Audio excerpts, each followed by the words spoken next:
Thank you all for joining us. Hi, Gina. And you've got a chat function in there. Please feel free to use it. I will pull it up and Ella will be monitoring to it as well. If you have any questions along the way. Good morning, Duane. How are you today? I'm doing well, thank you. Perfect. As all of you know, Ella's sitting with me. I'm going to zoom in so you'll be able to see me more specifically. And Shelley Lightfoot. Good morning, Miss Shelley. How are you today? Morning. Happy So, to. Today's conversation is our conversations with business owners. Within that, it's about insights into the business owner mind as they're considering sale, whether it's before sale, whether it was the times they consider it, whether it being in the middle or being at the end. So, Duane, where are you in the process now, my friend? Well, I'm getting ready to unload it probably within a month. And within a month, you think you'll have your LOI, or within a month, you'll have a deal closed? Within a month, I'll have money in the bank. The deal will be closed. Which is all that matters. It isn't about activity, it's about production. Exactly. So if I could, how long have you owned your business or businesses? 19 years. 19 years. And how did you start? Well, I got tired of making money for other people. And I had a little foundation with prior to I learned about this business that I'm in and I said, well, I'm going to give it a try on my own. So after working for some other people in a little mom and pop shop, after I learned how to do it, I chose the avenue I wanted to do. By the way, I'm in warehousing. I don't know if that matters to you or not, but I decided that the rail was the best way to go because there's not a lot of options. So it's pretty much a captive market. So I started working with rail people, building up a warehousing business for third-party logistics. And what I did is when I left the mom and pop, I went to all my competitors that I took all their business from, and I said, I'm looking to be a partner in something. And they knew me because I took all their business. And they said, well, what kind of partnership do you want? I have to start talking to them about it. I said, yeah, I really don't want a partnership. I think I'm going to go this alone. So I joined up with a gentleman who needed a lot of help. And we split the business. He had the warehousing, I took the trucking. And then a few years after that, I took over the warehousing as well and just started growing it. So how do you think you grew your business? You knew there was a need. You negotiated back and forth. How did you grow your business? Was it your hard work? Was it talent around you? How do you grow? It was hard work. Not only hard work, but it was good timing because, as I said, I have a captive market. It was railroad at the time. Where we're at was I'm in the Sacramento area. It was shrinking. The rail access was shrinking, and I went to a facility that was trying to grow it, and they needed me as much as I needed them. So we came to a mutual agreement on rent. And as I kept growing and taking more space, they kept making custom warehousing for me to fit the types of businesses and the clients that I started bringing in until it became their biggest customer. And it's a business park. So we have about 500,000 square foot and 5 acres of rail. And then the railroad is a smaller railroad, but they have 30 railroads across the nation. And we became their second biggest customer. Perfect. As you started up, you worked for somebody else and then you started your business, you ended up needing some professionals. You needed a CPA, for instance. How did you choose your CPA? It's all friends. All from the golf course. You chose it from the golf course. Was that the best way to choose? Yeah, pretty much. Yeah, after you get to golf with people, you get to know them a little bit. It was a big step going on my own. I didn't really have an idea how to start a business. I didn't know anything about. I did my own taxes, so I'm a financial guy, so I understand that kind of stuff. So I just said, okay, who do I use? So they said, use this accountant, use this attorney to set it up for you, get going. Figured out QuickBooks, learned it on myself. I said, okay, this is pretty simple. All right, got the books going on. And when you start small, and you just keep growing it, and then you add the people you need as you go along. And I was fortunate enough, most everybody I hired were friends, but at the same time, we're very professional at what they do. So you're going through the business, you're growing, so you're an outside the payroll service, and all of a sudden you say, okay, we got enough people now. Let's get an HR person. All right, well, I knew somebody. Okay, I'm tired of being the president. Let me hire a friend that I trust. He can run the damn thing. Okay. And by the way, all these guys were better than me, which was always good.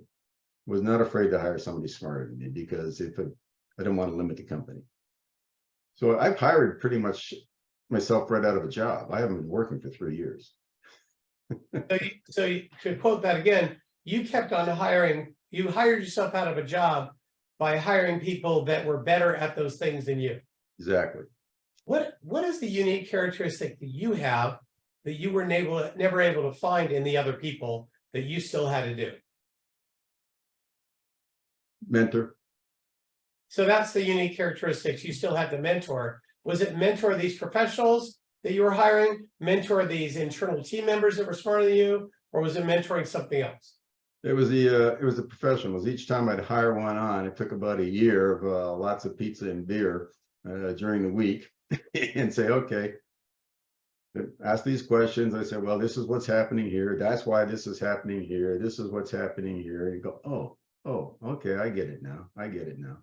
But they were much better. Like, we have a trucking company. Well, I needed a good transportation VP. I need someone who understands trucking, knows how to buy trucks, how to buy trailers. I did a little bit of it, but same thing with warehousing. I had to buy all these forklifts, and we had to put together all these different racking systems and things like that. And so you got to teach the people, okay, here's what you're going to have to do now. So they were technically good at what they did, both your internal advisors and external advisors, but I would phrase it that you had to teach them nuance, how to see things not technically, but with your nuance. Yeah, the big picture as well, because they were tucked in their own little world. And you can say, okay, this is the broader picture. You got the warehousing and the trucking and the customer. You got to bring them all in together. Don't worry about just your job. Worry about the whole picture. And then let's focus on that's true on the inside advisors. Let's focus on the outside advisors a bit. Do you still now have the same accountant you started the company with? Unfortunately, yes. Do you still have the same attorney? Do you still have the same financial advisor? Well, actually, I had an in-house attorney, but let that person go. So as attorney goes, I really didn't need that many until, of course, it's time to sell. We didn't have a whole lot of requirements for fighting, I would say, claims against us. So no, but the accountant I still have, and heck, that's about it on the outside. Everything else internal.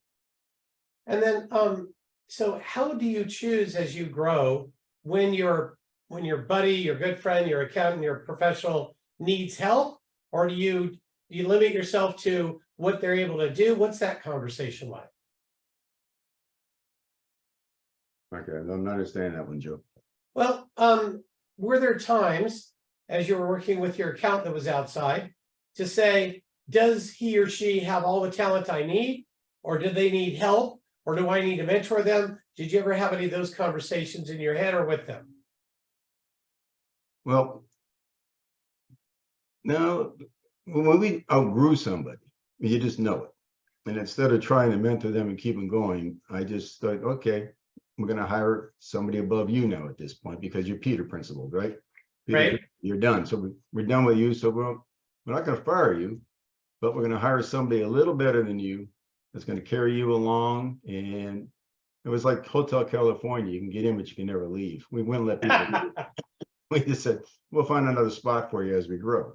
And if you can't get to that spot, then we're going to go find somebody that can. And apparently, I mean, the people I have working for me now, what they do, they're very specialized. They're very professional, very specialized, and I just stay out of the way. And if they need assistance, they go find it on their own. I mean, I've given complete trust to these people, which is hard to do. Sure. And then, did you, as you were facing the sale, how many times in these years that you've been in the business have you considered selling? The only time I considered it was when we did it. I knew how I was going to end. And it was a situation where I just said, okay, I'm tired. And we were trying to grow it nationally with the buyer. And we couldn't come to a conclusion. So I made an off-the-cuff statement to them. I said, all right, we can't put this in together. It was at the end of a meeting. I said, just buy me. And I walked out. Well, 3 days later, they called up and said, are you serious? I said, oh, here we go. All right. A little early, not really ready for this, but hadn't prepared. But all right, you want me that bad? Here's the number. Well, you're not worth that. Doesn't matter. You're buying. I'm not selling. There's the number. Well, I don't know if I can sell it to the board. My board already approved it. I only have one member, that's me. So they kept going and going, but we already built the plan because we knew how big the company can grow and how much they needed us. So it was basically, all right, guys, that's the number. And they figured out a way to sell it to the board. So you ended up negotiating with somebody. You said they're going to have to sell it to somebody, discuss it with somebody else. You didn't go to market and go through a beauty contest. You had a strategic that was with you that was willing to pay more than they thought, but definitely what you thought it was worth. How did you come up with that number? It's what I needed to live off of when I retired. So that wasn't a value of the company per se. That was, how much do I have to sell it for, with what tax situation that gets me what net that produces that I'm going to use that net to pay off some things, to give us some things, to buy some personal assets, the rest of it going to support me at some percentage. That's good. Pretty much, yeah. Yeah. Did you do that calculation on your own, or did you do it with a financial advisor? Again, I'm a finance major. It was on my own. So you've got a financial background. You're a finance major, so you crank through that logic. Did you read anything on it? Was it all intuitive to you? Did you talk to buddies?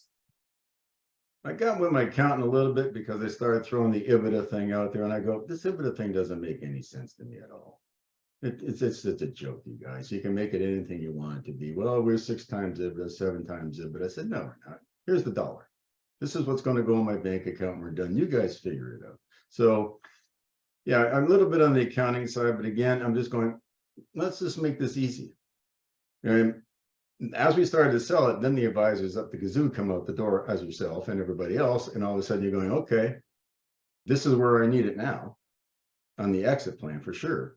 But it's getting there. No, I was very fortunate. As I said, if you're going to have a business, it's great to have a plan before you go into the business or how you're going to get rid of it. My business is always going to be selling to my buyer. I already knew that from day one. When I started, I said, I already have an exit plan. It's just a matter of when. So it's pretty simple. So you started knowing you wanted an exit plan. This was sooner than you had planned. Did that mean the number needed to be a bit bigger because you weren't going to have as much runway to make a profit and store it? It was, and at the same time, it grows exponentially every year. So I said, if I hold this thing for another 2 years, this is where it's going to be at. So that's kind of, but at the same point, this is the number I needed. What things, now that you are 80% into the process, what things do you now know that you wish you knew before you started the sales process? Before you said, buy me and walked out of the door, what do you know now that you wish you would have known that day? I would have did definitely a different record keeping, because they want to use general accounting principles, and we didn't. We just did QuickBooks, and everything they want to monitor by GAAP. And I'm going, okay, sorry guys, we can't go backwards. So this is the books. And of course they get KPMG on me, and they spend $1 million going through everything. They couldn't find anything wrong, but at the same point, that would have made it a lot simpler. Could have done that. We could have also done a few things on the setup side with assets, and said, okay, let's clear some more assets off the books now, not leave them there. So we could have definitely gone that route. Clear off some of the debt. That would have been probably a smarter idea. The pre-planning I missed out. Yes, it could definitely have been a pre-planning, and it probably would have been a good 2 years for that pre-planning strategy. And especially with an accountant to come in and say, okay, they scrub these books. You got some stuff on there that's just not going to fly. So it's like, okay, well, and it doesn't pass EBITDA either, by the way. So you go, yeah. They probably shouldn't be there, but you know, those are those stockholder meetings that we had. So you would have taken 2 years beforehand to look at your books, and there was nothing nefarious in it. The books were created in order to help you run the business and in order to figure out how much taxes to pay, not set up such that a buyer that's going to come and do due diligence we're ready for. Is that fair? That's fair. Plus all the advanced depreciation, section 172, we'd appreciate everything up in advance. I think I would have done a little more if I could have, but we didn't.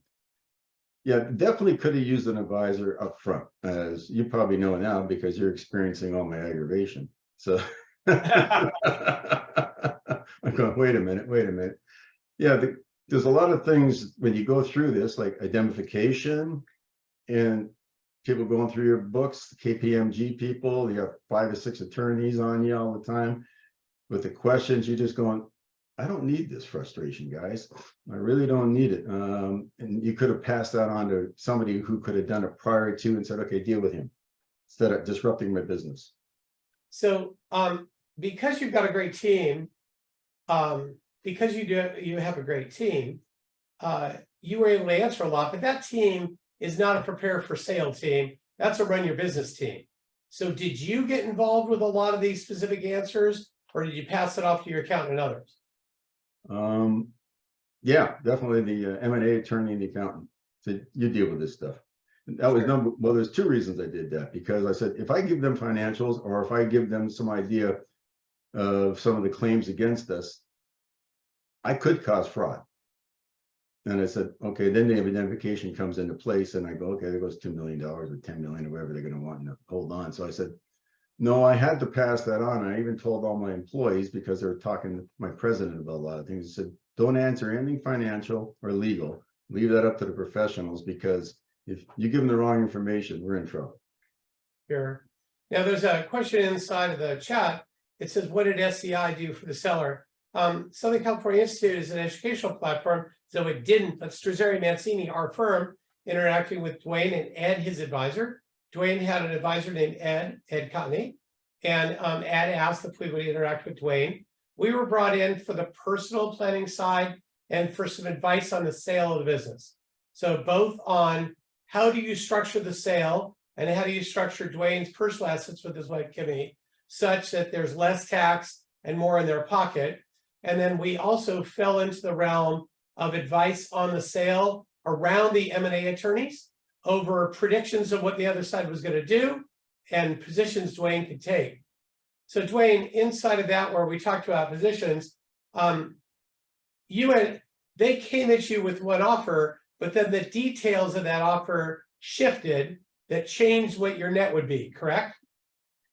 Well, they tried. Again, after all your advice, we decided to structure the sale into two different years, which is something very unusual. But they went with that. So that advice was, well, what did it save us, Joe? A couple $1 million, probably. Yep. And then, of course, there was the conversation over stock versus asset, FRA or not. And they were saying, if you don't do this, we're walking. What was your attitude?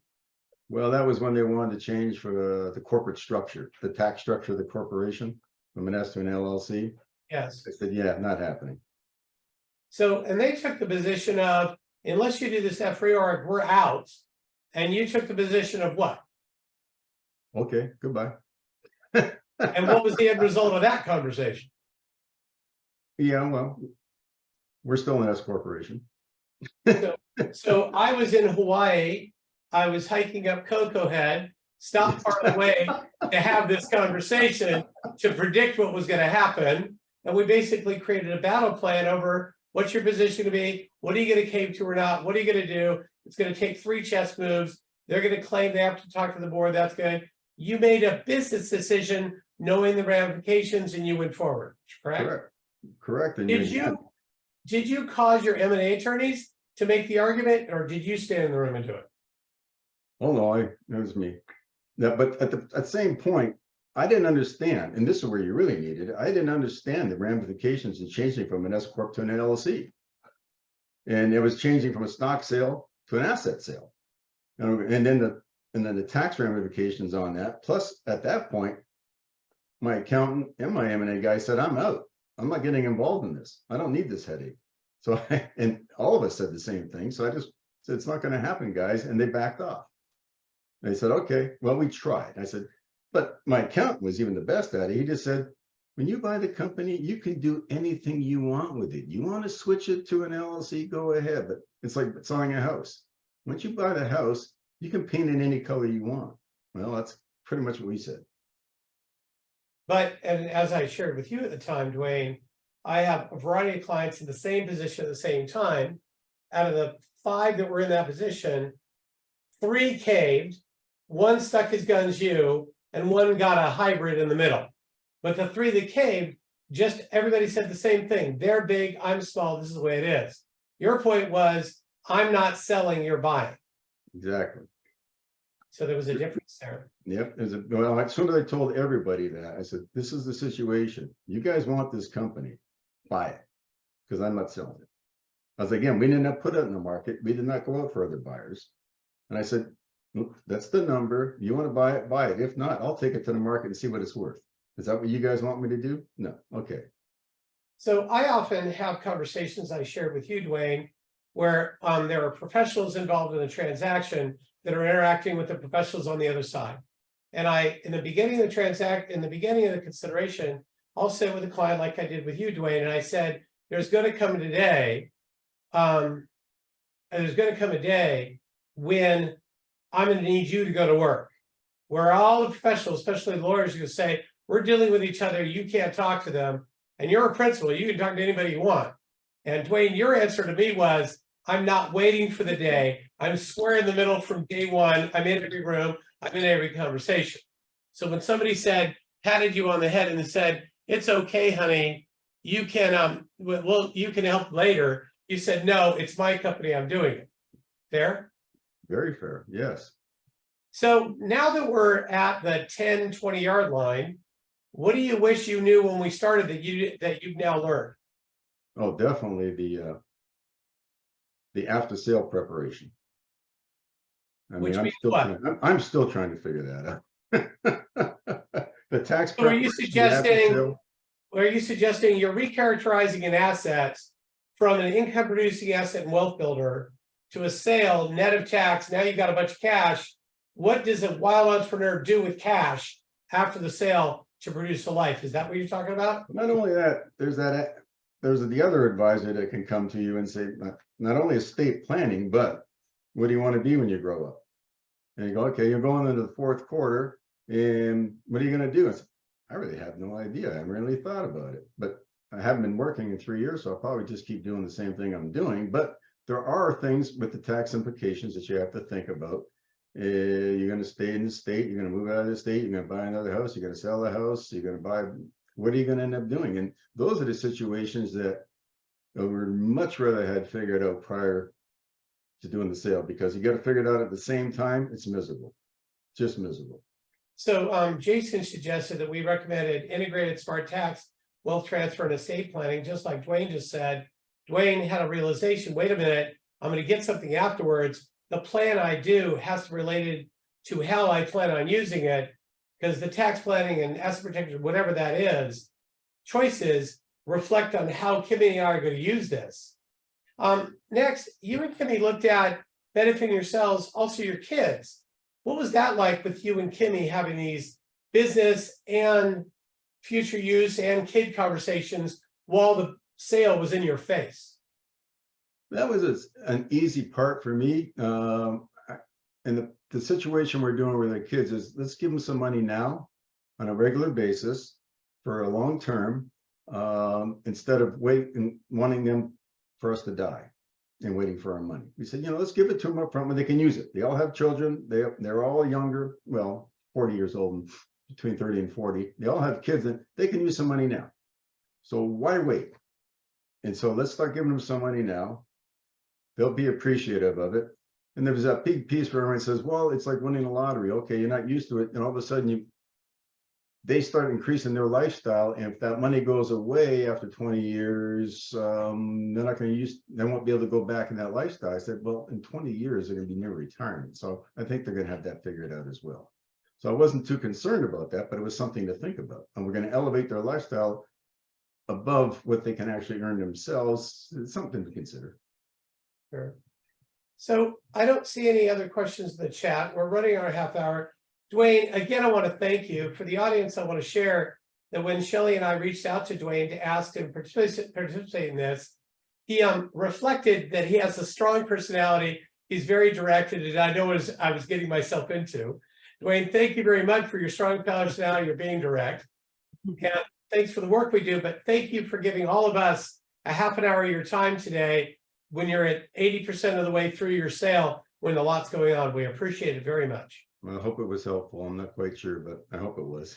Thank you, Joe. I would say by the shaking heads on the screens, the answer to that is yes. And by the text I've been receiving, yes, too.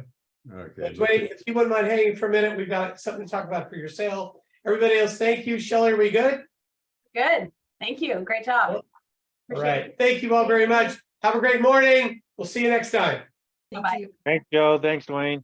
Thank you very much. Thanks, buddy. Thank you, guys. Appreciate it.